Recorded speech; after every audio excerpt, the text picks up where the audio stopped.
Hey everyone, welcome back to Sajguru's Talk. Today we'll discuss some problems in deadlocks in operating system. Let's get started.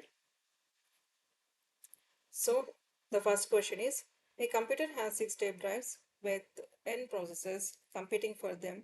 Each process may need 2 drives. What is the maximum value of n for the system to be deadlock free? First of all, what do you mean by deadlock? A deadlock is a situation where two or more processes are blocked indefinitely, each waiting for the other to release a resource that it needs to be proceed. So this problem is to find the maximum value of n processes for the system to avoid deadlock. We know that deadlock occurs when multiple processes are waiting for each other to release resources, resulting in a standstill. In this scenario, the resource is a tape drive, and the formula for the maximum value of deadlock free is total resources should be greater than or equal to maximum required per process of n minus 1 plus 1, where R is the total number of resources and N is the total processes and capital N is the maximum need of each process. So we have 6 tape drives. Each process requires a certain number of tape drives. We want to find the maximum number of processes that can exist without causing a deadlock. So substituting the values of the tape drives and process in the given equation, the value of n equal to 5. So maximum processes to free from deadlock is 5. So given tape drive is 6 and each process may need 2 drives. When we give one drive to one process, then total process will be 6. But in this case, there will definitely deadlock occur because every process contains one drive and waiting for another drive which is held by other process. Therefore, when we reduce one process, then system to be deadlock free. Hence, the maximum value is n equal to 6 minus 1, which is 5. Second one, consider a system with 3 processes that share 4 instances of the same resource type. Each process can request a maximum of k instances. Resource instances can be requested and released only one at a time. The largest value of k that will always avoid deadlock is. So given the number of processes as 3 and number of resources are 4. Since the deadlock free condition is what? Total number of resources should be greater than or equal to maximum required per process of n minus 1 plus 1, where R is the total number of resources and P is the number of processes and capital N is the maximum need of each process. So simply substituting the values in the given equation will get the value of capital N is 2. Now, third one. So here they are given one particular scenario and they will ask to draw the resource allocation graph. A system has 3 processes P1, P2 and P3 and 3 erasable resources R1, R2 and R3. There is one instance of R1, 2 instances of R2 and 3 instances of R3. And they are given some conditions and they are asking to draw the resource allocation graph for this situation. So first of all, what is meant by RAG, resource allocation graph?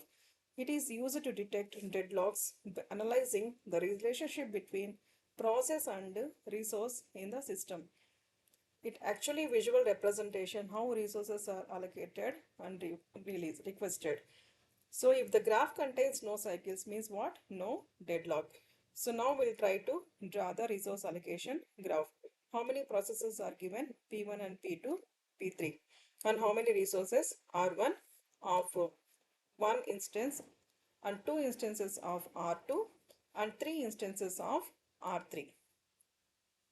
Now the first condition is what? P1 holds R1 and R3 and is requesting R2. So P1 holds R1 and R3 and it is requesting R2. Now the P2 holds R3 and is requesting R1 and R3. So P2 holds R3 and is requesting R1 and R2.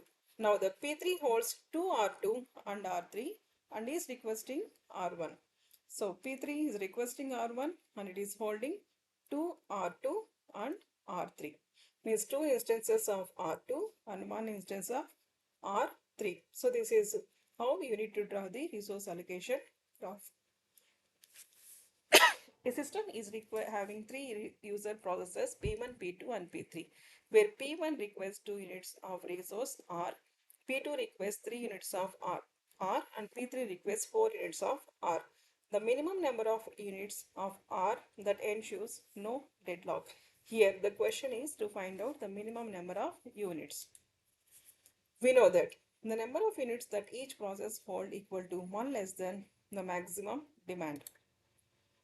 Therefore, process P1 holds minus 1, means 2 minus 1 is what? 1 units. P2 holds 3 minus 1, 2, and P3 holds 4 minus 1, 3 units. Thus, the maximum number of units of resource R that ensures deadlock is summation of all these 3, 6. In order to find the minimum number of units of resource R that ensures no deadlock is plus 1. So 6 plus 1 is 7. Now, the same type of question we can solve it using the Banker's algorithm. A system is having 3 processes P1, P2 and P3, where P1 requires 21 units and P2 requires 31 units and P3 requires 41 units of resource. The minimum number of units of R that ensures no deadlock is. The formula to determine the minimum number of resources needed to avoid deadlock is total resources required should be greater than or equal to sum of maximum needs minus number of processes minus 1. So, we can simply calculate the R min is equal to maximum demand of P1 plus maximum demand of P2 plus maximum demand of P3 minus total number of processes minus 1, where n is the number of processes. To avoid deadlock, we need at least one free resource to allow at least one process to compete. So P1 requires 21 units, P2 requires 31 units, and P3 requires 41 units as a given. So the total maximum requirement is 21 plus 31 plus 41 is what? 93. Since there are 3 processes, so n minus 1 is what? 2. So R min can be calculated as 93 minus 2, which is 91. So this is the minimum number of resources R that ensures no deadlock. If there are 6 units of resource R in the system and each process in the system requires 2 units of resource R, then how many processes can present in maximum so that no deadlock will occur? The formula to find out the maximum number of processes n that can exist in the system without deadlock is same formula. So, but here we don't know the value of n. So, we'll simply substitute the value of given in the equation values in the equation. So, 6 is greater than or equal to 2n minus n minus 1. We'll try to solve to find out the value of n, which should be less than or equal to 5. So the maximum number of processes that can be present without causing a deadlock is 5. So these are the various questions in the deadlock. They will generally ask in the deadlock problems. Thank you for watching and please subscribe for more such videos. Thank you. Thank you one and all.